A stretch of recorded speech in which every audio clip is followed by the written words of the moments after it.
Ali Baba was a woodcutter. He was from Persia in the Middle East. One day he was at work in the woods when he saw 40 men on 40 black horses. They stopped near a huge rock. They had 40 big, heavy brown sacks on their backs. Ali Baba watched the men as they got off their horses. A tall man walked to the rock and said, "Open sesame!" Ali Baba looked and looked again. Something amazing happened. The rock opened. Behind the rock was a cave. The 40 men went into the cave with their sacks. Later, when the men came out of the cave, they didn't have their sacks. "Close sesame," said the tall man, and the rock closed. The 40 men got on their horses and went away. Ali Baba went to the rock. "Open sesame," he said. The rock opened, and inside the cave there were hundreds of sacks and wooden boxes. Ali Baba opened a sack and it was full of diamonds. He opened another sack and it was full of gold coins. He opened a box and it was full of silver. He opened another box and it was full of beautiful jewels. "These 40 men are thieves," thought Ali. "I'm going to take some of these coins home for my wife." He put some gold coins into his bag and went out of the cave. "Close sesame," he said. The rock closed and he went home. Ali Baba's wife, Nasreen, was in the kitchen. Ali Baba told her about the 40 thieves and the treasure in the cave. "This is wonderful news," said Nasreen. "Can we take more money and buy a new house and new clothes?" "Yes, but we mustn't tell anyone," said Ali. "The 40 thieves are very dangerous men." Ali's brother, Qasim, was outside the kitchen. He opened the door. "Tell me where the cave is," he shouted. "You must tell me, or I'm going to go and look for it myself." "No, don't do that," said Ali. "Go into the woods. There's a huge rock near the big baobab tree. The rock opens when you say, 'Open sesame,' and closes when you say, 'Close sesame.'" Qasim went to the rock. "Open sesame," he said. He went into the cave and the rock closed. "This is amazing," thought Qasim. "Gold, silver, beautiful jewels." He had 3 big sacks with him and filled them with gold and silver and jewels. He stood in front of the rock and said, "Open wheat." But the rock didn't open. He said, "Open corn," but the rock didn't open. "Oh, what is the right word?" he thought. Qasim was angry.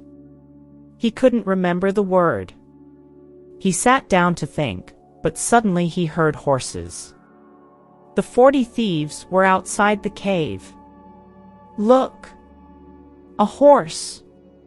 Someone's in our cave. He can't have our treasure. He must die," said the tall man. The next morning, Qasim's wife, Jila, went to Ali Baba. "Qasim didn't come home last night. Do you know where he is?" she asked. Ollie told Gila about the cave. Please go to the cave. The thieves are dangerous men. They'll kill him, she said. Ollie went to the rock. It was closed, but he heard a noise. Kasim, are you there? He said. Yes, yes. I'm here. Help me. I'm hurt. Open sesame, said Ali Baba, and the rock opened. Kasim was on the floor. He couldn't walk. The thieves said I must die, but I didn't die, he said. You didn't die, but you're hurt. Let's go home now, and the doctor can come to the house later tonight. The next afternoon, the thieves went back to the cave. He isn't here, said the tall man. We must find him.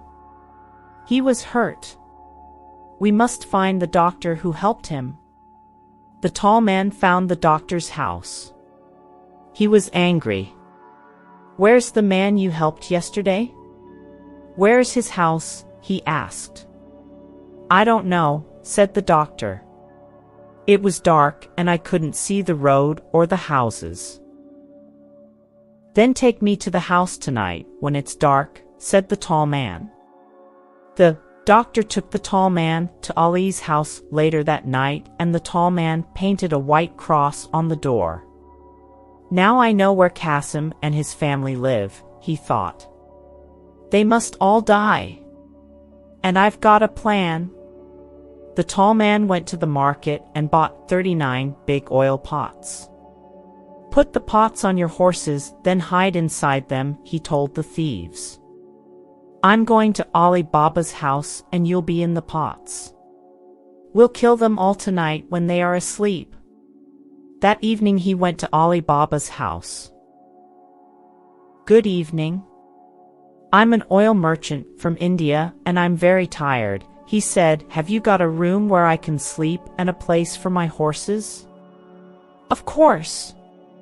Welcome to my home, said Ali. Gila was in the kitchen with Nazreen. That man isn't Indian, he's Persian, said Gila. I don't like him. Let's go and look at the pots on his horses. They went out of the house into the garden.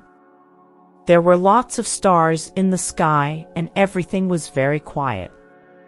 Suddenly they heard a man's voice. When are we going to kill Kasim and Ali Baba and their wives? When they're asleep, said another voice. The women looked at the pots on the horses. 39 pots in their garden, 39 men in the pots, and 1 man in the house. The 40 thieves. Quickly, said Gila. Open the gate. Nazreen opened the gate. Shoo, shoo, go away. Shoo, shoo, go away, they shouted at the horses. The horses ran out of the garden. They ran and they ran and they ran. They ran into the desert and never came back. The tall man went into the garden when everyone was sleeping. His horses weren't there. His pots weren't there. His men weren't there. He ran out of the garden. He ran into the desert, but he couldn't see his horses or his men. He ran and he ran and he ran and he never came back. In the morning, Kasim and Ali Baba woke up early and went into the garden. This is very strange, said Ali. The oil merchant isn't here, and his horses aren't here. Where are they? You men are very silly, said Nazreen. Yes, very silly, said Gila. The oil merchant from India wasn't an oil merchant from India. No, said Nazreen. He was the leader of the 40 thieves. Where are the 40 thieves now? Said Kasim. They ran into the desert, and let's hope they'll never come back, said Gila. Tomorrow you can go and get the treasure and we'll give some to everyone in the village. The next day, Qasim and Ali Baba went back to the rock with 10 gray donkeys. Open wheat, said Qasim. No, silly. Don't you remember? It's not wheat. It's sesame, said Ali Baba. Of course, the word is sesame. Open sesame, said Qasim. The rock opened and they put all the wooden boxes and sacks of treasure on the donkeys. Then they went back to the village and gave the treasure to the poor villagers. Thank you, Nazreen and Gila, said the villagers. You're very clever women.